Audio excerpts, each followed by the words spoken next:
performed at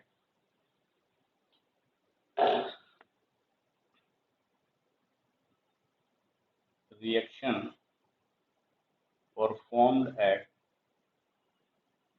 high temperature. High temperature पे reaction कराते हैं, ठीक है, तो रिएक्शन जो होगा वो हाई टेम्परेचर पे होगा। अब ये तो था फैक्टर, कौन कौन से फैक्टर हैं जो इसको अफेक्ट करते हैं। सेकंड चीज लिखेंगे हम, कुछ नोट्स लिखेंगे, ठीक है,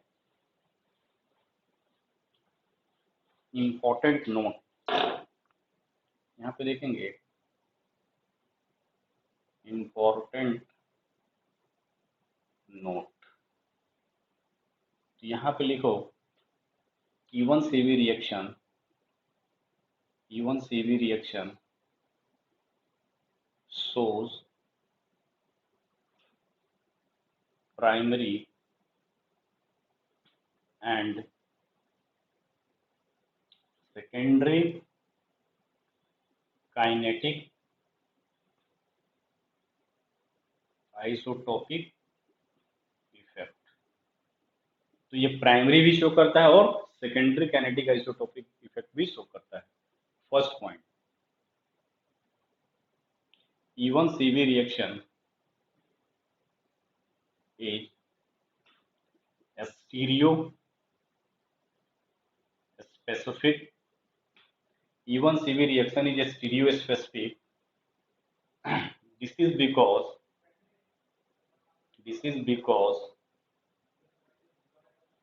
abstraction of beta proton, beta hydrogen occurs.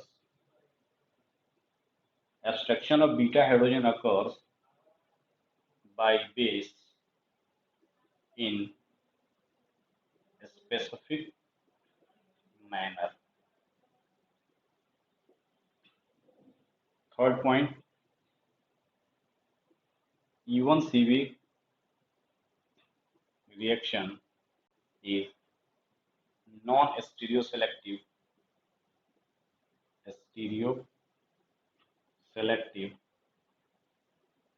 because distereomeric product is formed. Distereomeric product is formed, that is cis trans product. कैसे पढ़ेगा तो देखो, क्यों नहीं है, यहाँ पे हमने एक एग्जांपल लिया CS3,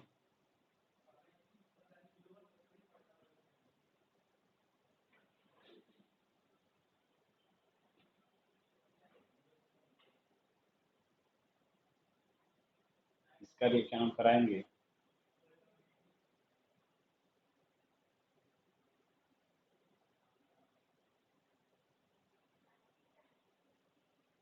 ये देखो मेथॉक्साइड आयन से, तो मेथॉक्साइड आयन से हमने कराया, तो देखो यहाँ पे ये क्या होगा, ये हमारा हो गया leaving group, poor leaving group, alpha carbon, beta carbon, ठीक है।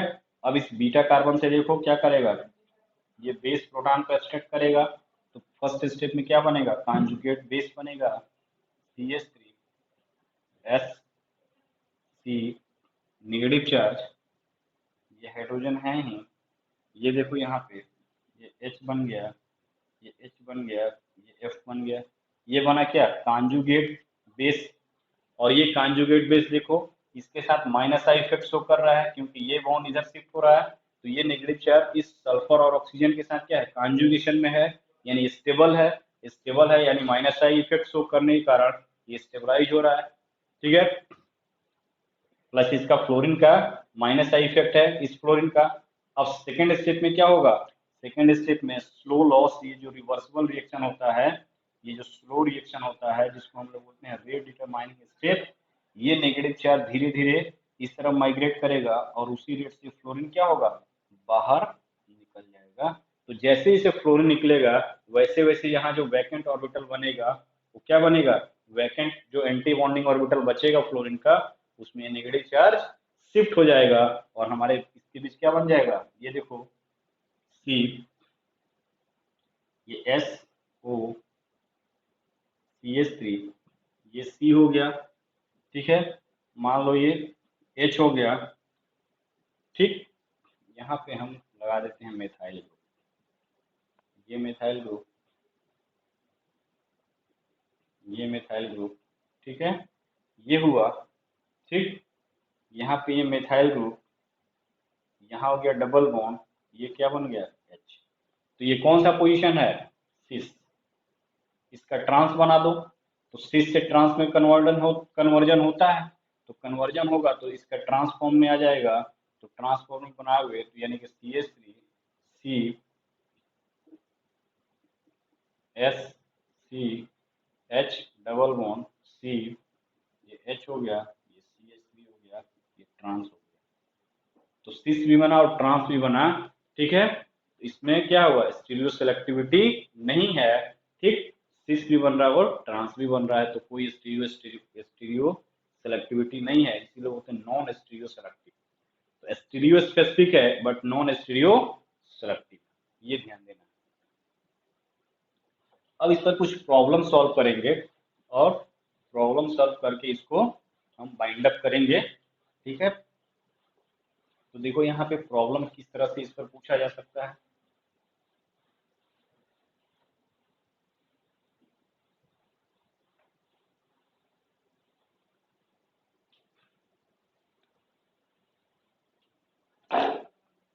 तो हेडिंग डालो, question based on E1CB reaction, ठीक है। E1CB पे बेस्ड रिएक्शन कौन कौन से हैं उसको हम 1 बाय 1 देखते हैं और उसको क्लियर करते हैं,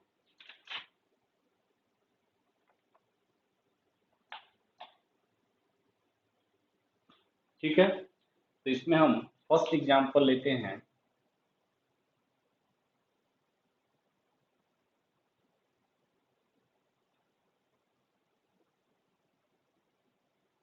ये है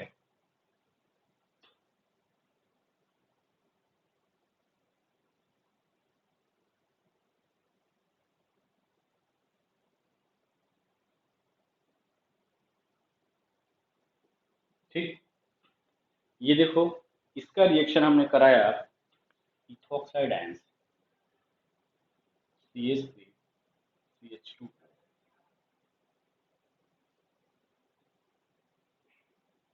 ठीक।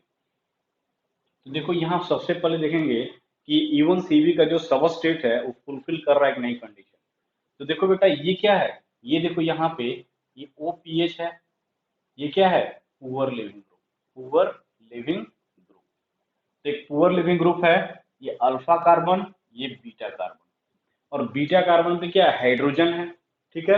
अब देखेंगे कि ये हाइड्रोजन हाईली एसिडिक है कि नहीं, तो देख सकते हो यहाँ पे अगर ये हाइड्रोजन एक्सट्रैक्ट करेगा तो ये negative charge minus I effect, ये दो ऑक्सीजन पे डिलोकलाइज होगा विथ ये रिंग का भी माइनस आई इफेक्ट लगाएगा, यानी कि जो सल्फर है वो हाईली इलेक्ट्रॉन डिफिशियंट है। तो जब हाईली इलेक्ट्रॉन डिफिशियंट होगा तो क्या करेगा, इस इलेक्ट्रॉन को जो कांजुगेट बेस बनेगा उस कांजुगेट बेस इलेक्ट्रॉन को क्या करेगा, अपने पास खींचेगा और उसको हाईली स्टेबलाइज करेगा।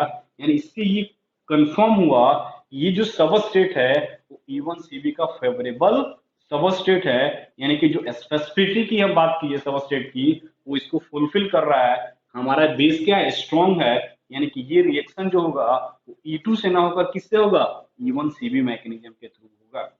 ये ध्यान देना, ध्यान क्या देना है कि पुअर लिविंग ग्रुप, ठीक है, और पुअर लिविंग ग्रुप के साथ क्या होना चाहिए, बीटा कार्बन पे जो हाइड्रोजन होना चाहिए वो एसिडिक हाइड्रोजन होना चाहिए। एसिडिक हाइड्रोजन यानी कब देखोगे, जब H को निकालोगे जो नेगेटिव चार्ज आएगा उस कांजुगेट बेस बनेगा, अगर वो स्टेबलाइज हो जा रहा है माइनस आई इफेक्ट के थ्रू, यदि वहां मान लो प्लस आई इफेक्ट वाला ग्रुप है तो हाईली अनस्टेबल कर देगा, उस कंडीशन में रिएक्शन नहीं होगा क्योंकि हमारा कांजुगेट बेस भी अनस्टेबल हो जाएगा।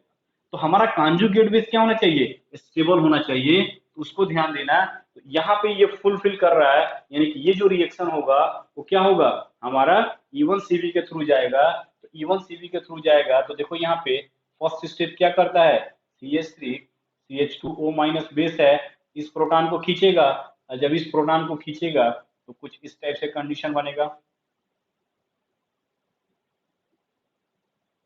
ये बना C, ये H अटैच है, नेगेटिव चार्ज आया, यहाँ पे C, ये H हुआ, ये H हुआ, ये OPH पुअर लिविंग ग्रुप। अब देखो बेटा ये कॉन्जुगेट बेस बना, ये कॉन्जुगेट बेस क्या है, इसके साथ डिलोकलाइज्ड है, यही कॉन्जुगेट बेस इसके साथ भी डिलोकलाइज्ड है, और इसका माइनस आई इफेक्ट भी है, तो ये हाईली स्टेबलाइज्ड है। तो यहाँ पे लिख सकते हो highly stabilized, highly stabilized by, ये किसके थ्रू, सल्फोनिक ग्रुप। इस सल्फोनिक ग्रुप होने के कारण ये इसके थ्रू क्या है, हाईली स्टेबलाइज हो रहा है। अब सेकंड स्टेप में क्या होगा, कॉन्जुगेट बेस बन गया है। अब सेकंड स्टेप जो होगा वो स्लो प्रोसेस होता है, स्लो प्रोसेस होता है, यानी कि ये जो कॉन्जुगेट बेस है धीरे धीरे इधर माइग्रेट करेगा, और ये लिविंग ग्रुप बाहर निकल जाएगा, तो हमारा जो प्रोडक्ट बनेगा वो कुछ इस टाइप से बन जाएगा। देखो यहाँ पे ये बना CH डबल बॉन्ड CH2, तो ये हमारा क्या बन गया, ये प्रोडक्ट बना। नेक्स्ट स्टेप देखेंगे, base catalysed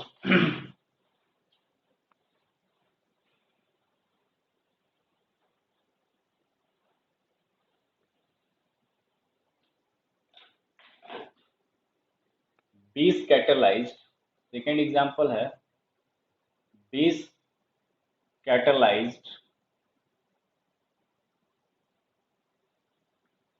base catalysed, base induced, base catalysed नहीं, base induced, base induced elimination of cyanohydrin. अगर तुमको साइनोहाइड्रिन अगर एडिशन रिएक्शन पता है, न्यूक्लियोफिलिक एडिशन रिएक्शन, तो साइनोहाइड्रिन का फॉर्मेशन बताया था किससे, रिएक्शन ऑफ एल्डिहाइड और ketone with HCl, hydrogen cyanide से रिएक्शन करते हैं तो साइनोहाइड्राइन बनता है। और साइनोहाइड्राइन का स्ट्रक्चर क्या होगा, अगर मान लो हमने यहाँ पे ये लिया है, कीटोन लिया है, तो ये OH बनता था, और ये क्या बनता है CN, और ये R, ये साइनोहाइड्रिन बना। अब इस कह रहा है कि base induce elimination of cyanohydrin. अब हमने यहाँ पे कोई स्ट्रॉन्ग बेस ले लिया, मान लो हमने ले लिया NaNH2 सोडा एमाइड, ठीक है, ठीक है। अब क्या करेगा, ये स्ट्रॉन्ग बेस इस H को खींचेगा, एसिडिक हाइड्रोजन है यहाँ पे, तो ये R हो गया, ये C हो गया, ये बना, ये R बना, और ये CN बना। अब देखो ये क्या हुआ, कॉन्जुगेट बेस बन गया। अब ये कॉन्जुगेट बेस बना तो नेक्स्ट स्टेप में क्या होगा, slow removal of poor leaving group. हमारा लिविंग ग्रुप क्या है, साइनाइड है, तो ये इधर आएगा, ये ग्रुप बाहर निकल जाएगा, तो ये बन जाएगा RCOR। तो जो पेरेंट एल कीटोन लिए थे या एल्डिहाइड लिए रहोगे वो तुम्हारा बन जाएगा। ये भी क्या है, E1CB रिएक्शन है, क्योंकि reaction passes through formation of conjugate base, तो this is the type of E1CB reaction. Next example देखोगे, base catalysed, base catalysed dehydration of,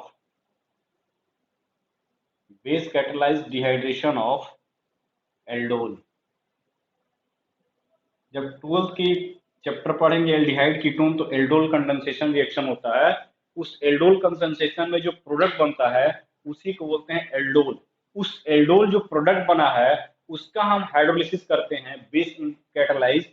वो भी क्या है, एक एग्जांपल है। क्यों, क्योंकि देखो यहाँ पे सपोज करो ये है,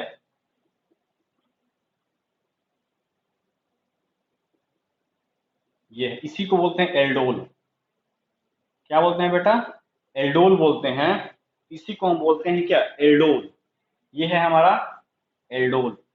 ठीक है, इसका हम क्या करेंगे, डिहाइड्रेशन रिएक्शन, यानी कि इसको हम बेस से रिएक्शन कराएंगे। NaNH2 स्ट्रॉन्ग बेस हमने लिया। ठीक, ये अब देखो यहाँ पे, ये देखो इसको, ये हमारा मेन फंक्शनल ग्रुप हुआ कीटोन। इस मेन फंक्शनल ग्रुप के रिस्पेक्ट में ये कार्बन बोलते अल्फा कार्बन, ये बीटा कार्बन। ठीक है, तो अदर उसमें देख रहे थे कि बीटा हाइड्रोजन का एब्स्ट्रक्शन हो रहा था। इस केस में अल्फा हेलो कीटोन हो या एल्डोल हो, उस केस में अल्फा हाइड्रोजन का एब्स्ट्रक्शन होगा। यानी कि ये बेस क्या करेगा, इस बेस जो है वो इस प्रोटॉन को एक्सट्रैक्ट करेगा। नेगेटिव चार्ज यहाँ आएगा तो कुछ इस टाइप से हमारा कॉन्जुगेट बेस बनेगा। देखो ये बना, ये हुआ, ये हो गया OH माइनस, OH हो गया, ये यहाँ बना कॉन्जुगेट बेस। ये क्या हुआ, ये बना हमारा कॉन्जुगेट बेस।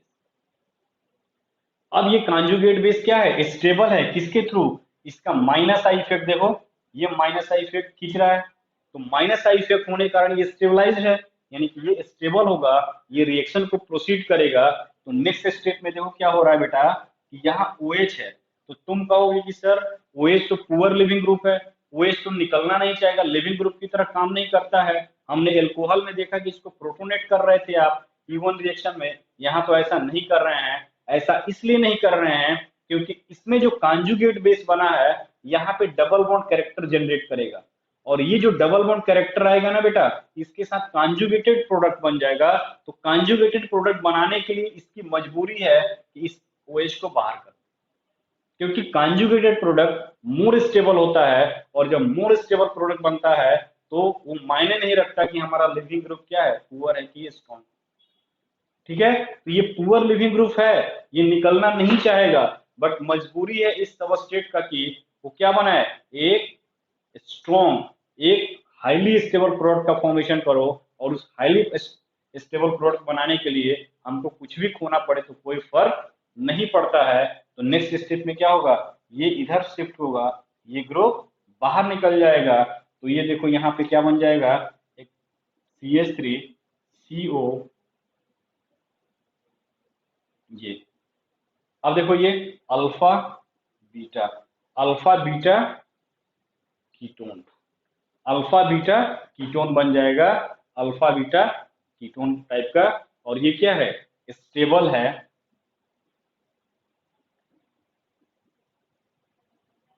Stable product. ठीक है, ये क्या है, स्टेबल प्रोडक्ट है। उसी तरह अगर हम बात करें,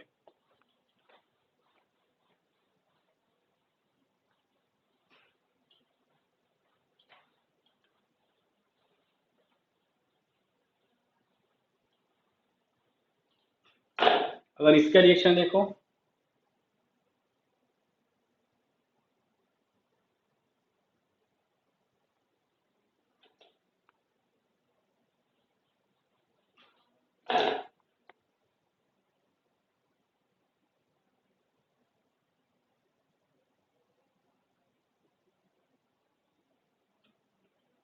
ये तुम रिएक्शन से परिचित हो गए, प्लस माइनस है, सोडा एमाइड है, तो क्या करता है ब्रेक, ये NH2 है, सबसे पहले इसको लेगा तो यहाँ आएगा क्या, नेगेटिव चार्ज। तो ये बनेगा कुछ इस टाइप से कॉन्जुगेट बेस। ठीक है, ये बना क्या, कॉन्जुगेट बेस। और ये कॉन्जुगेट बेस फिर से ये स्लोली रिमूव करेगा लिविंग ग्रुप को, तो ये बन जाएगा हमारा एक ब्यूटीफुल इंटरमीडिएट कंपाउंड, जिसको बोलते हैं क्या, बेंजाइन। तो ये भी एक एग्जांपल है किसका, E1CB टाइप का, ये भी एक E1CB टाइप का ही रिएक्शन है। नेक्स्ट हम देखते हैं इसी में,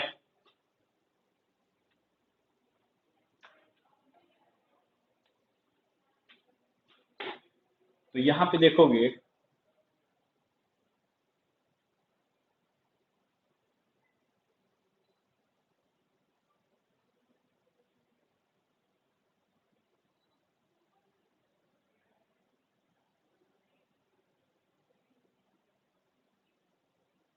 ये है। ठीक है, इसका हमने रिएक्शन कराया CH3 Li, यानी ये नेगेटिव, ये प्लस चार्ज। ठीक है, कितने पे? 200 डिग्री सेंटीग्रेड, 200 डिग्री सेंटीग्रेड पे हमने रिएक्शन कराया। तो देख बेटा, ये देखो, ये हमारा मेन फंक्शनल ग्रुप है। ठीक है, ये इसका अल्फा कार्बन है। ठीक है, और ये इसका बीटा कार्बन है। यहाँ पे एक हाइड्रोजन अटैच्ड। ठीक, तो ये रिंग क्या है देखोगे तो ये रिंग एरोमेटिक है। ये भी रिंग क्या है? ये भी रिंग एरोमेटिक है। बट ये देखो, 2 और 2 4, ये रिंग क्या है? एंटी एरोमेटिक है, एंटी एरोमेटिक।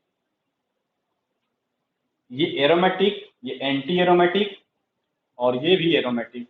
यानी कि ये अभी जो रिंग है वो एंटी एरोमेटिक कंडीशन में है। इसका हमने रिएक्शन कराया क्या? स्ट्रॉन्ग बेस, एक हाईली स्ट्रॉन्ग बेस होता है alkyl lithium CH3 minus, highly strong base होता है। अब देखो, ये बीटा प्रोटॉन का एक्सट्रैक्शन करेगा, तो फर्स्ट स्टेट में क्या करेगा? ये बीटा प्रोटॉन को एक्सट्रैक्ट किया, तो ये नेगेटिव चार्ज इस पर आएगा। तो देखो यहाँ पे ये कुछ कंडीशन बना,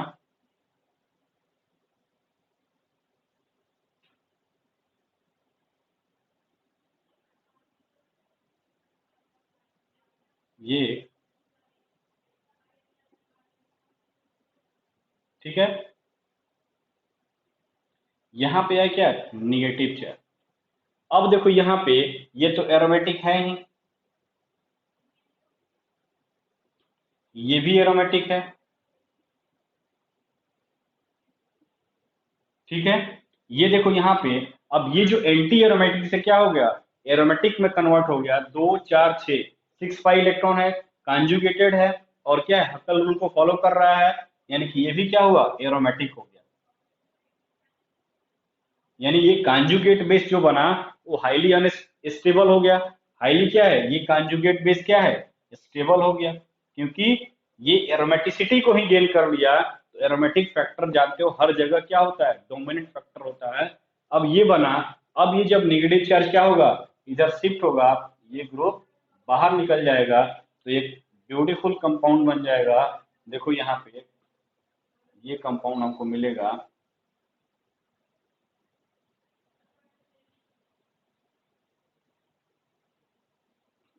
ये। तो ये हमारा क्या बना? मेन स्टेबल कंपाउंड बन गया। ठीक है, तो इस तरह से हम रिएक्शन को प्रोसीड करते हैं।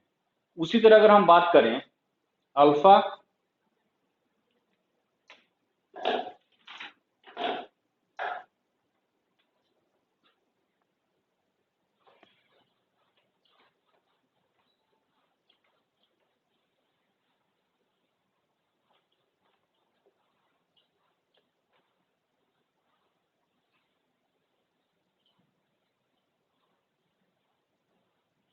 इसको देखो, तो यहाँ पे देखोगे, तो अगर हम मान लो ये CH3, C double bond CH2, CHF, CH3, ठीक है, कोई फर्क नहीं पड़ता है, ये CH2F है। अब देखो ये अल्फा कार्बन, ये अल्फा कार्बन, ये बीटा कार्बन, क्योंकि अब इसके रिस्पेक्ट में हम देखेंगे। ठीक है, इसके रिस्पेक्ट में देखेंगे तो क्या देखेंगे? अगर हमने इसका रिएक्शन करा दिया बेस से, यानी अल्कोहलिक क्यूएच से रिएक्शन करा दो। ठीक, तो बेस क्या करेगा? कॉन्जुगेट बेस बनाएगा पहले। ठीक है, यानी कि जो OH माइनस है वो इसको एक्सट्रैक्ट किया, जब एक्सट्रैक्ट करेगा तो देखो क्या बनेगा? CH3 CO CH, negative charge, और यहाँ पे आ गया क्या? CH2, ये F हो गया। ये क्या बन गया? Conjugate base. और ये स्टेबलाइज है किसके थ्रू? CO का माइनस आई इफेक्ट। ये कॉन्जुगेट बेस किसके थ्रू स्टेबलाइज होगा? इस CO का माइनस आई इफेक्ट होगा, ये इधर खींचेगा तो माइनस आई इफेक्ट CO का लगेगा, और ये जब माइनस आई इफेक्ट लगेगा तो ये कॉन्जुगेट बेस क्या होगा? स्टेबल होगा। और जब कॉन्जुगेट बेस स्टेबल होगा तो नेक्स्ट स्टेप क्या होगा? स्लो होगा, ये इधर जाएगा, ये लिविंग ग्रुप बाहर निकल जाएगा। तो देखो यहाँ पे CH3 CO CH double bond CH2, ये कॉन्जुगेटेड कंपाउंड बन गया। यानी कि कॉन्जुगेटेड क्या हुआ? कीटोन बन गया। और ये कॉन्जुगेटेड कीटोन क्या होगा? स्टेबल प्रोडक्ट बनाएगा, स्टेबल प्रोडक्ट बनाएगा, स्टेबल प्रोडक्ट होगा। तो ये हमारा क्या हुआ, स्टेबल प्रोडक्ट बन गया। तो ये है क्या, होल अबाउट E1 CV का। अब हम इसका समरी देखेंगे और इसको हम यहीं पे बाइंड अप कर देंगे, ठीक है। तो देखेंगे क्या, summary of E1 CV reaction, summary of E1 CV reaction, ठीक है। तो यहाँ पे देखो E1 CV, ठीक है। रेट जो होगा वो सबस्ट्रेट एंड बेस दोनों पे डिपेंड करेगा। यूनिमोलिकुलर होता है, ठीक है।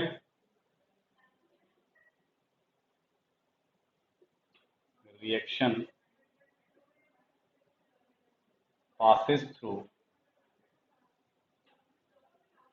stability of conjugate base,